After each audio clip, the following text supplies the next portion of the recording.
তো আজকের এই ভিডিওটাতে আমি আপনাদের সাথে শেয়ার করব টপ 5 ওয়েবসাইট সম্পর্কে যা পারে আপনার জব পেতে খুব বেশি সাহায্য করবে এবং আমি কীভাবে জব পেয়েছি সেগুলো নিয়ে কথা বলবো। এবং লাস্ট ভিডিওতে আমার প্রচুর কমেন্ট আসছিল যে আসলে ভাই আপনার সাবজেক্ট কি, এই সাবজেক্টের সাথে আপনার এই ফিল্ডে যায় কিনা, সেটা নিয়ে কথা বলবো। এবং 21শে নভেম্বর এবং 22শে নভেম্বর অনেক বড় একটা ইভেন্ট হতে চলেছে, ডাইরেক্ট ইন্টারভিউ, অনেকে জানে না। তো আপনাদের পরিচিত কোনো ভাই এখনও যদি জব পেয়ে না থাকে তাহলে অবশ্যই আমার এই ভিডিওটা শেয়ার করতে ভুলবেন না। আর যদি রিজিকে থাকে ডাইরেক্ট ইন্টারভিউ দিয়ে জব হয়েও যেতে পারে, তো অবশ্যই ভিডিওটা দেখবেন শেষ পর্যন্ত। তো চলুন ভিডিওটি শুরু করা যাক।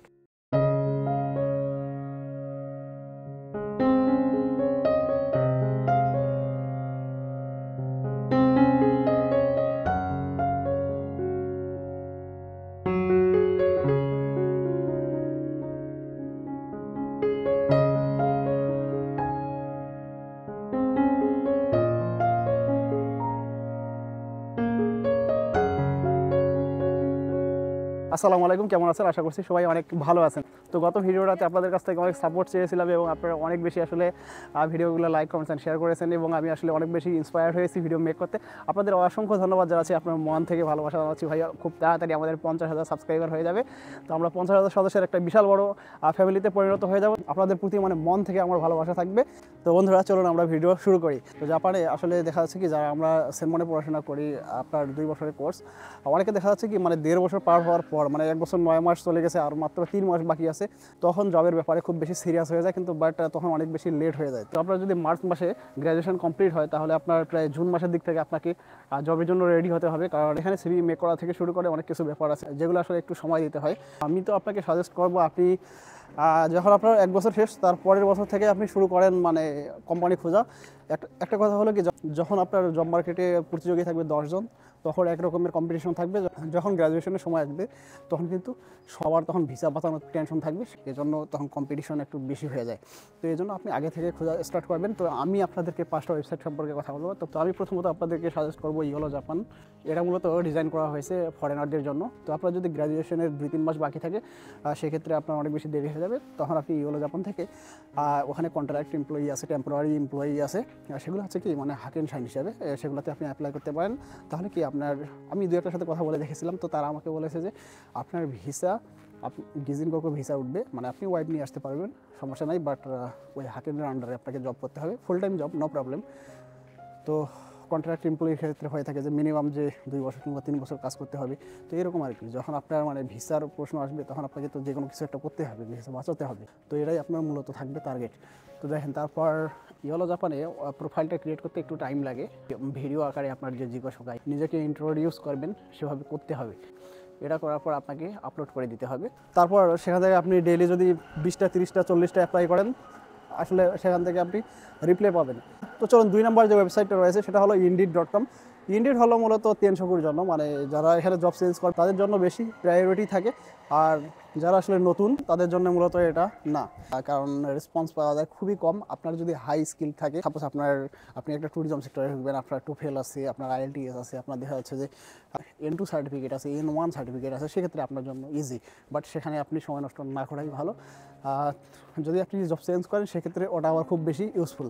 তো চলুন আমরা 3 নম্বরে যাবো, যে আপনার দাই জব আছে, daijob.com থেকে, সেখান থেকে আপনি অ্যাপ্লাই করতে পারেন। আর গাইজিন পট, এটা থেকেও রেসপন্স খুবই ভালো। তো আগে থেকে চাইলে লিঙ্কডিনে অ্যাকাউন্ট করতে পারেন, সেখান থেকে আপনি ভালো একটা রেসপন্স পাবেন। আপনার প্রোফাইল যত বেশি স্ট্রং হবে আপনি সেখান থেকে আপনি নিজেই জব অফার পাবেন। তো আমি কিছু ওয়েবসাইট সম্পর্কে আপনাদের সাথে এখন কথা বলেছি। তারপর মনে করেন যে এখানে আপনার বিভিন্ন রকমের জব ফেয়ার হয়, সেগুলোতে আপনি যেতে পারেন। সেগুলোতে আমি গিয়ে দেখেছিলাম 1-2টাতে, কিন্তু দেখতেছি যে সেখানে গিয়ে জাস্ট আমার সময় নষ্ট হইতেছে, অনেক বেশি মানুষ, আর পরে ক্লান্ত হয়ে যায়, সব কিছু মিলে ভালো লাগে না আর কি।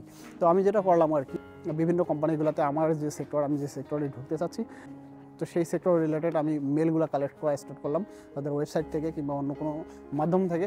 তো মেলগুলো থেকে আমি ডাইরেক্ট তাদেরকে সিভি যখন সেন্ড করি, আজকে যদি সিভিটা সেন্ড করি, দেখা যাচ্ছে যে 1-2 দিনের ভিতর রিপ্লাই দিতেছে।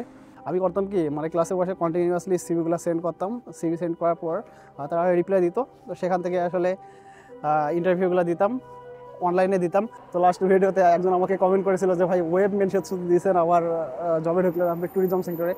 ওয়েব মেনশনস বলতে বুঝাইছি অনলাইনে যে ইন্টারভিউ এটা দিয়েছি আর কি, ওয়েবের মাধ্যমে, তো সেটা।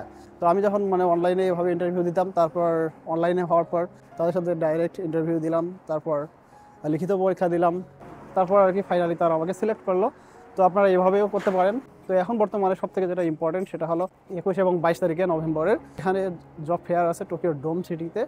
আমি আপনাদেরকে ডিটেলস সেখানে কিভাবে আপনি নিজের একটা সিট বুক দিবেন আমি লিঙ্কগুলো আপনাদের সাথে শেয়ার করব। তো সেখান থেকে আপনি জাস্ট আপনার রিজার্ভেশন করে নেন, তাহলে আপনি সেখানে অংশগ্রহণ করতে পারবেন। আর আমি গতবার গিয়েছিলাম, আমি এবং আমার ফ্রেন্ড তিনজনের মতো গিয়েছিলাম। তো যাওয়ার পর ডাইরেক্ট ইন্টারভিউ দিয়েছিলাম 2টা কোম্পানিতে। তো তার ভিতর থেকে তারা একটাতে বলছিল যে সেকেন্ড টাইম আসার জন্য। সেখানে যদি আপনার মানে মিনিমাম যদি ল্যাঙ্গুয়েজ লেভেল যদি N2 থাকে তাহলে আপনার জন্য অনেক বেশি ইজি হবে। অন্যান্য জিনিসগুলো এত বেশি দেখে না। আপনার যদি N2 সার্টিফিকেট থাকে তাহলে অন্যান্য জিনিসগুলো খুব কম দেখে। তো সেখানে আপনার জব পাওয়ার একটা পসিবিলিটি আছে, আপনারা সেখান থেকে ট্রাই করতে পারেন। তো আপনার পরিচিত কোনো ভাই যদি জাপানে থাকে, এখন পর্যন্ত জব খুঁজে পায়নি, বাট 2026 মার্চ মাসে হলো গ্র্যাজুয়েশন, তাদেরকে অবশ্যই ভিডিওটা শেয়ার করতে ভুলবেন না। আর একটা আপনাদের জন্য আমার সাজেশন থাকবে। তো লাস্ট ভিডিওতে আপনাদের অনেক বেশি কোয়েশ্চেন ছিল যে শাহিন ভাই আপনার সাবজেক্ট কী মূলত। তো আমার সাবজেক্ট হলো Zoho business information and business. আর আমি বিজনেস রিলেটেড জবগুলো করতে পারবো, যেমন হচ্ছে আপনার মোবাইল শপ, তো আপনার ফ্রন্ট ডেস্কের জবগুলো, তো এগুলো জব আমি করতে পারবো। তো এখানে আপনাদেরকে একটা জিনিস জানিয়ে দিই, সেটা হলো কি মানে আপনি যখন কলেজে ভর্তি হবেন তাকে সাবজেক্ট চুজ করাটা অনেক বেশি ইম্পর্টেন্ট।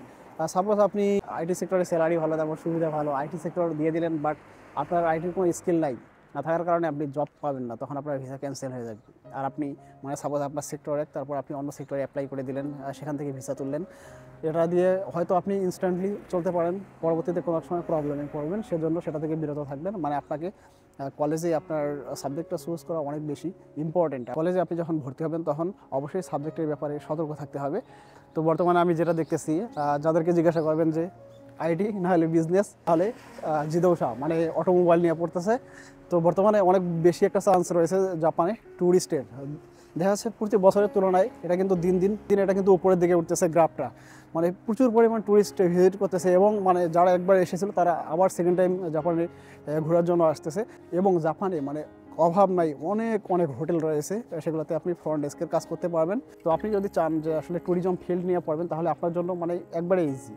ট্যুরিজম ফিল্ড আছে মানে আপনি যখন হোটেলে অ্যাপ্লাই করবেন, তো আপনার কলেজের যখন প্রথম বছরটা শেষ, দ্বিতীয় বছর আপনি জব করবেন হোটেলের ফ্রন্ট ডেস্কে পার্ট টাইম জব। তাহলে হবে কি আপনার 1 বছরের টেকেন, 1 বছরে আপনার এক্সপিরিয়েন্স থাকবে, সেই এক্সপিরিয়েন্সটাকে কাজে লাগিয়ে আপনার ফুল টাইম জবে আপনি যেখানে ইন্টারভিউ দিবেন আপনার প্রায়োরিটিটা বেশি থাকবে, এবং সেখানে জব হওয়ার আপনার চান্সটা বেশি থাকবে। কারণ তারা দেখবে যে না, তার সেক্টর হলো ট্যুরিজম ফিল্ড, তার 1 বছরের এক্সপিরিয়েন্স আছে এবং তার N3 কিংবা N2 আছে, তো সমস্যা নেই, তাকে আমরা সিলেক্ট করবো। তো ট্যুরিজম ফিল্ড নিয়ে আপনারা একটু চিন্তা করতে পারেন। তো ফিউচারে এটার ভালো একটা অপরচুনিটি রয়েছে। তো আজকে এখানে শেষ করতেছি, দেখা হবে অন্য একটা ব্লগে। সে পর্যন্ত সবাই ভালো থাকবেন, সুস্থ থাকবেন। ভিডিওটা আপনি যদি চ্যানেলে নতুন হয়ে থাকেন সাবস্ক্রাইব করবেন, আর যদি করেছেন আপনাকে অসংখ্য ধন্যবাদ জানাচ্ছি। তো দেখা হবে নেক্সট ভিডিওতে, সে পর্যন্ত সবাই ভালো থাকবেন। আল্লাহ হাফেজ।